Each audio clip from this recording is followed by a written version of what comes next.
नमस्कार दोस्तों, स्वागत करते हैं आपका एक बार फिर बिंदास खबरें में, जहां पर हम लेकर आते हैं देश और दुनिया की ताजा और काम की खबरें। तो दोस्तों, बिना देरी किए शुरू करते हैं खबरों का सिलसिला। और इसी के साथ आज की पहली बड़ी खबर कि सभी एटीएम से बिना कार्ड के निकाल सकेंगे पैसा, बैंकों को ये सुविधा जल्द शुरू करने के निर्देश। आपको बता दें कि बैंकिंग सेवाओं को आसान बनाने के लिए रिजर्व बैंक यानी कि आरबीआई लगातार कदम उठा रहा है। ग्राहकों को बेहतर सुविधा देने की इसी कड़ी में अब सभी बैंकों के एटीएम से डेबिट कार्ड या फिर क्रेडिट कार्ड के बिना ही पैसे निकालने की अब सुविधा शुरू हो जाएगी। और आपको बता दें कि अब वो दिन दूर नहीं कि जब एटीएम से पैसा निकालने के लिए साथ में कार्ड रखने की जरूरत खत्म हो जाएगी। साथ ही क्लोनिंग के जरिए डेबिट या क्रेडिट कार्ड के फ्रॉड को भी रोका जा सकेगा। हालांकि अभी कुछ बैंक कार्डलेस कैश विड्रॉल की सुविधा दे रहे हैं, लेकिन ग्राहक सिर्फ अपने बैंक के एटीएम से ही ऐसा कर सकते हैं। दूसरे बैंक के एटीएम से पैसा निकालने पर ये सुविधा नहीं मिलती है। साथ ही सभी बैंकों के एटीएम में ये सुविधा नहीं है, मगर अब ऐसा जल्दी हो पाएगा। और इसी के साथ अगली बड़ी खबर की ज्ञानवापी मामले पर सुप्रीम कोर्ट ने दिया अंतरिम आदेश, शिवलिंग वाला स्थान रहेगा सुरक्षित, वाराणसी जिला जज करेंगे सुनवाई। आपको बता दें कि वाराणसी ज्ञानवापी केस को लेकर सुप्रीम कोर्ट में अहम सुनवाई हुई। करीबन 46 मिनट की बहस के बाद जस्टिस DY चंद्रचूड़ की अध्यक्षता वाली 3 जजों की पीठ ने आदेश दिया कि ये मामला अब सिविल जज रवि दिवाकर के स्थान पर जिला जज इस केस की सुनवाई करेंगे। जिला जज को सुनवाई के लिए 8 हफ्तों का समय दिया गया है। साथ ही आपको बता दें कि सुप्रीम कोर्ट ने मुस्लिम पक्ष की इस मांग को खारिज कर दिया कि वजू के लिए जो स्थान है उसे बहाल किया जाए जहां पर शिवलिंग मिला है। जजों ने कहा कि स्थानीय प्रशासन वजू की व्यवस्था करेगा। अब जुलाई के दूसरे हफ्ते में सुप्रीम कोर्ट सुनवाई करेगा, तब तक ये अंतरिम आदेश जारी रहेगा। आपको बता दें कि सुप्रीम कोर्ट में कहा गया कि सर्वे के दौरान मिले शिवलिंग वाला स्थान सील रहेगा, यहाँ कोई भी छेड़छाड़ नहीं की जाएगी। जिला जज इसकी सुनवाई करेंगे। यदि कोई पक्ष संतुष्ट नहीं होता है तो वो हाई कोर्ट या फिर सुप्रीम कोर्ट जा सकता है। साथ ही ये भी कहा गया कि यहाँ की गई टिप्पणियों का जिला अदालत की सुनवाई पर कोई असर नहीं पड़ेगा। साथ ही वजू खाना सील रहेगा, नमाज जारी रहेगी। प्लेसेस ऑफ वर्शिप एक्ट 1991 का अब तक कोई उल्लंघन नहीं हुआ है। और इसी के साथ अगली बड़ी खबर की भारत आया ओमिक्रॉन का नया वेरिएंट, यहाँ मिला है इसका पहला केस। क्या यही है नई लहर की आशंका? यहाँ पर आपको बता दें कि कोरोना अभी भी नए नए रूप दिखा रहा है। देश में कोरोना के मामलों में अभी भी घटना और बढ़ना जारी है। हालांकि पिछले कुछ दिनों में केसेस कम हो गए हैं, लेकिन इस बीच भारत में कोरोना के एक नए वेरिएंट ने दस्तक दे दी है। हैदराबाद में BA.4 ओमिक्रॉन वेरिएंट का एक पहला केस सामने आया है। भारतीय मरीजों में कोविड के नए वेरिएंट की पहचान पर जो भी वैज्ञानिक काम कर रहे हैं, उनको डेटा से इसकी जानकारी मिली है। जिस कोविड संक्रमित मरीज में ये BA.4 ओमिक्रॉन वेरिएंट मिला है, उसका सैंपल 9 मई को लिया गया था। जनवरी से अमेरिका और यूरोप में ओमिक्रॉन के कई वेरिएंट सामने आए हैं। ये पहली बार है जब भारत में BA.4 वेरिएंट का केस दर्ज हुआ है। स्वास्थ्य अधिकारियों का मानना है कि अगले कुछ हफ्तों में BA.4 वेरिएंट का असर दिखाई भी दे सकता है और उसके बाद ही ओमिक्रॉन के दूसरे वेरिएंट जैसे कि BA.2 से उसकी तुलना की जाएगी। गंभीरता का आंकलन भी किया जा सकेगा। और इसी के साथ अगली बड़ी खबर की भाजपा के राष्ट्रीय कार्यकारिणी की बैठक में PM नरेंद्र मोदी ने दिया सफलता का मंत्र, यही समय है, सही समय है।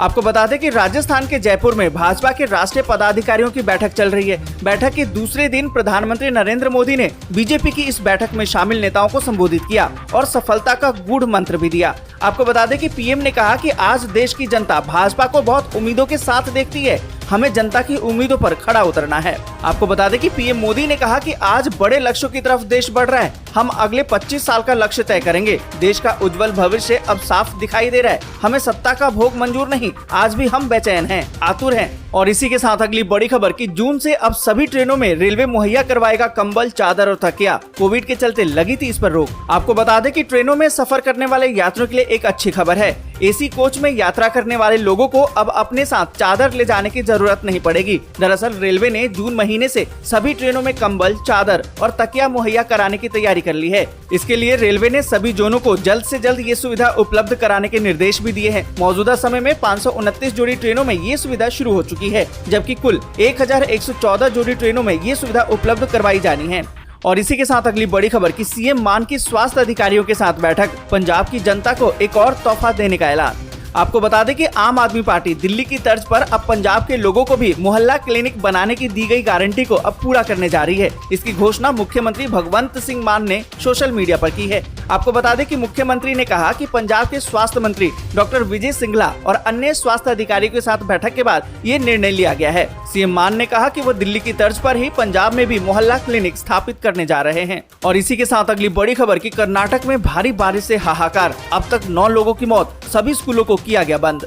आपको बता दें कि कर्नाटक में भारी बारिश का कहर जारी है। इस जानलेवा बारिश में अब तक 9 लोगों की मौत हो गई है। हुबली समेत कई जिलों में जल जमाव के कारण लोगों की परेशानी बढ़ गई है। राहत बचाव के लिए एनडीआरएफ की 4 टीमें तैनात की गई है। वहीं सुरक्षा के मद्देनजर सभी स्कूलों को बंद करने के आदेश दिए गए हैं। इन सबके बीच मुख्यमंत्री बसवराज बोम्मई ने जल भराव से प्रभावित बेंगलुरु के कई इलाकों का दौरा भी किया है। और इसी के साथ अगली बड़ी खबर की उत्तर कोरिया में 20 दिन में 20 लाख से ज्यादा लोग बुखार की चपेट में। न दवाएं मिल रही हैं, न अस्पतालों में बेड। आपको बता दें कि 2 साल तक कोरोना की चपेट से दूर रहे उत्तर कोरिया में अब संक्रमण तेजी से फैल रहा है। 13 मई को यहाँ संक्रमण से पहली मौत का आधिकारिक ऐलान किया गया था।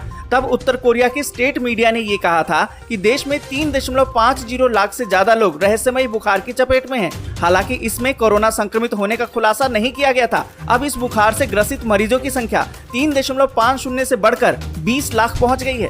वहां के हालात ऐसे हो गए कि अस्पतालों में बेड की कमी पड़ गई है। लोगों को एंटीवायरल दवाएं भी नहीं मिल पा रही है। ऐसे में तानाशाह किम जोंग के अफसरों ने कोरोना मरीजों के इलाज के लिए एक नया फरमान भी जारी कर दिया है।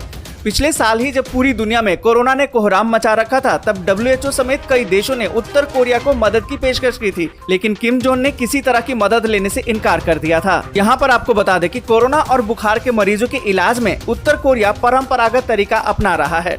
और इसी के साथ अगली बड़ी खबर की पटियाला कोर्ट में सिद्धू का सरेंडर, मेडिकल हुआ पूरा, अब गए जेल। आपको बता दें कि सुप्रीम कोर्ट द्वारा 34 साल पुराने रोड रेज मामले में 1 साल की कैद की सजा सुनाई गई है। उसके बाद नवजोत सिंह सिद्धू ने पटियाला की कोर्ट में सरेंडर कर दिया। सरेंडर करने के बाद उनका मेडिकल कराया गया और पटियाला जेल भेज दिया गया। और इसी के साथ अगली बड़ी खबर की दिल्ली NCR में बदला मौसम का मिजाज, तपती गर्मी से बरसात ने दी राहत। आपको बता दें कि दिल्ली NCR में शाम को मौसम का मिजाज अचानक से बदल गया। दिल्ली के कुछ इलाकों में बारिश हुई, जिसके बाद लोगों ने गर्मी से राहत महसूस की। आपको बता दें कि मौसम विभाग ने पहले ही बताया था कि दिल्ली वासियों को अगले 1 सप्ताह तक कुछ राहत का एहसास हो सकता है। मौसम विभाग की तरफ से जानकारी दी गई थी कि अगले 7 दिनों में बादल, आंधी, बूंदाबांदी जैसे मौसम की गतिविधियां बनी रहेंगी। और इसी के साथ अगली बड़ी खबर के अमेरिकी राष्ट्रपति से मिले फिनलैंड और स्वीडन के नेता। बाइडेन बोले, नाटो का आकार बढ़ने से यूरोपीय सुरक्षा होगी मजबूत। आपको बता दें कि नाटो की सदस्यता के लिए आवेदन करने के बाद स्वीडन की प्रधानमंत्री और फिनलैंड के राष्ट्रपति दोनों ही व्हाइट हाउस पहुंचे और वहां अमेरिकी राष्ट्रपति जो बाइडेन से मुलाकात की। बाइडेन ने दोनों नेताओं का स्वागत करते हुए नाटो में शामिल होने के लिए जो उन्होंने कदम उठाया उसके लिए उन्हें बधाई दी। कहा कि ऐतिहासिक मौका है और इससे यूरोपीय सुरक्षा में बढ़ोतरी होगी। साथ ही आपको बता दें कि इस मुलाकात के दौरान राष्ट्रपति बाइडेन ने तुर्की की आपत्ति के निदान का विश्वास दिलाया है। कहा कि फिनलैंड और स्वीडन की सदस्यता की राह में तुर्की बाधा नहीं बनेगा। और इसी के साथ अगली बड़ी खबर की यूक्रेन के 1730 सैनिकों ने किया समर्पण। फैक्ट्री नहीं हुई है खाली, डोनेस्क और लुहांस्क में कब्जे के लिए लड़ाई अभी भी जारी। आपको बता दें कि मारियोपोल के अजोस्टाल स्टील फैक्ट्री में अभी कुल 1730 यूक्रेनी सैनिक और लड़ाकों ने आत्मसमर्पण किया है। इनमें से 771 ने बीते 24 घंटों में हथियार डाले थे। ये सब फिलहाल रूसी सेना की हिरासत में हैं और घायलों का अस्पताल में इलाज हो रहा है। रूस समर्थित अलगाववादियों के अनुसार फैक्ट्री में अभी और लड़ाके बाकी हैं, लेकिन संघर्ष शांत हो चुका है। यूक्रेन फिलहाल मामले पर। आज के लिए बस यहीं तक। वीडियो आपको अच्छी लगी हो तो लाइक और शेयर जरूर कर दें। अगर अभी तक आपने चैनल को सब्सक्राइब नहीं किया है तो सब्सक्राइब जरूर से कर लें।